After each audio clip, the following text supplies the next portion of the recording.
Verba testamentária. Item: é minha última vontade que o caixão em que o meu corpo houver de ser enterrado seja fabricado em casa de Joaquim Soares, à Rua da Alfândega. Desejo que ele tenha conhecimento dessa disposição, que também será pública. Joaquim Soares não me conhece, mas é digno da distinção por ser dos nossos melhores artistas e um dos homens mais honrados da nossa terra. Cumpriu-se à risca esta verba testamentária. Lembre-se que verba aqui não é dinheiro, verba é cláusula, né? Uma cláusula do testamento. Joaquim Soares fez o caixão em que foi metido o corpo do pobre Nicolau B. de C. Então, abreviações, né? O sobrenome dele, o primeiro sobrenome com B, o segundo com C. Nicolau B. de C. Fabricou ele mesmo com amore. E, no fim, por um movimento cordial, pediu licença para não receber nenhuma remuneração. Estava pago. O favor do defunto era em si mesmo um prêmio insigne. Só desejava uma coisa: a cópia autêntica da verba, ou seja, da cláusula em que o morto fala que somente Joaquim Soares poderia construir o seu caixão. Deram-lhe, ele mandou-a encaixilhar, ou seja, colocar um caixilho, colocar uma moldura, né? E pendurar de um prego na loja. Os outros fabricantes de caixões, passado o assombro, clamaram que o testamento era um despropósito. Felizmente, e esta é uma das vantagens do Estado Social, felizmente todas as demais classes acharam que aquela mão, saindo do abismo para abençoar a obra de um operário modesto, praticara uma ação rara e magnânima. O nome do Nicolau reboou por muitos dias na imprensa da corte, donde passou a das províncias. Mas a vida universal é tão variada, os sucessos acumulam-se em tanta multidão e com tal presteza, e finalmente a memória dos homens é tão frágil que um dia chegou em que a ação de Nicolau mergulhou de novo no ouvido, né?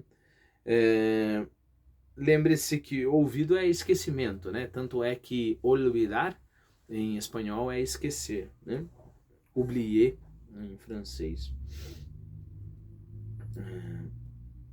Deixa eu só ver uma notinha que eu fiz aqui de grande popularidade que venceu. Bom, não entendi a minha própria nota, mas então os sucessos acabaram fazendo esquecer do belo gesto do Nicolau.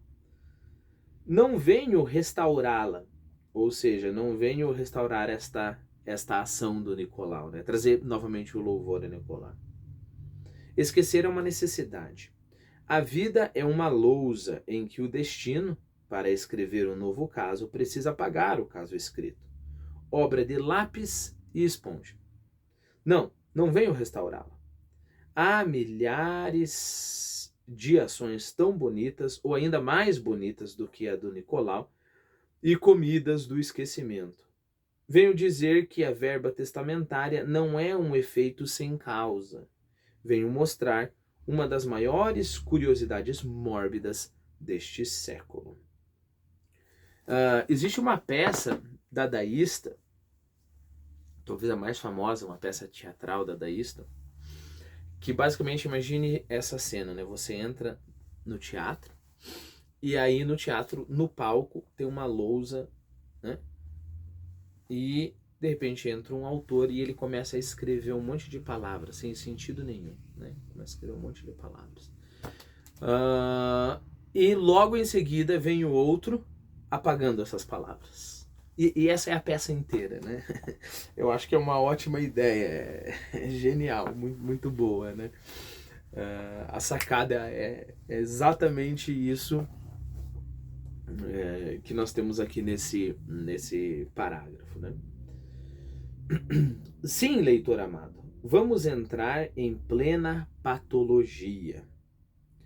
Esse menino que aí vês nos fins do século passado, em 1800... desculpe, esse menino que aí vês nos fins do século passado, abre parênteses, né? Em 1855, quando morreu, tinha o Nicolau 68 anos. Esse menino não é um produto são. Bom, se ele tinha 68 anos, provavelmente então ele nasceu em 1787, tá? Não sei se isso vai ser tão importante assim, mas está lá a data. 1787. Esse menino, que agora o narrador está colocando em nossa frente, não é um produto são, não é um organismo perfeito. Ao contrário, desde os mais tenros anos, manifestou por atos reiterados que há nele algum vício interior, alguma falha orgânica. Não se pode explicar de outro modo a obstinação com que ele corre a destruir os brinquedos dos outros meninos. Não digo os que são iguais aos dele, ou ainda inferiores, mas os que são melhores ou mais ricos. Menos ainda se compreende que nos casos em que o brinquedo é único ou somente raro, o jovem Nicolau consome a vítima com 2 ou 3 pontapés, nunca menos de um. Tudo isso é obscuro. Culpa do pai não pode ser. O pai era um honrado negociante ou comissário. A maior parte das pessoas a que aqui se dá o nome de comerciantes, dizia o Marquês Lavradio, nada mais são que uns simples comissários. Vamos por parte. Eu acho que essa era a notinha que eu tinha visto e não tinha entendido, né?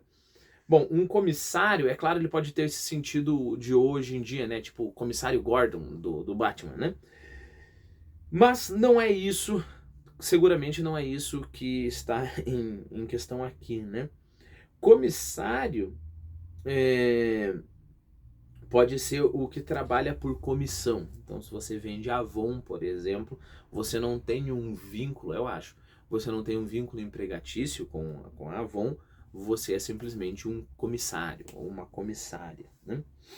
O pai era um honrado negociante ou comissário. Aí abre aspas. A maior parte das pessoas, aqui se dá o nome de comerciantes aqui no Brasil, dizia o Marquês de Lavradio, nada mais são que uns simples comissários, né?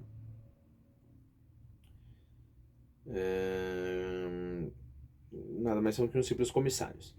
Que viveu, retornando à frase anterior, né? O pai era um comerciante que viveu com um certo luzimento no último quartel do século, ou seja, no último quarto do século anterior, né? Do século XVIII. Homem ríspido, austero, que admoestava o filho e, sendo necessário, castigava-o. Mas nem admoestações, ou seja, sermões, nem castigos valiam nada. O impulso interior do Nicolau era mais eficaz do que todos os bastões paternos. E 1 ou 2 vezes por semana, o pequeno reincidia no mesmo delito. Os desgostos da família eram profundos. Deu-se mesmo um caso que, por suas gravíssimas consequências, merece ser contado.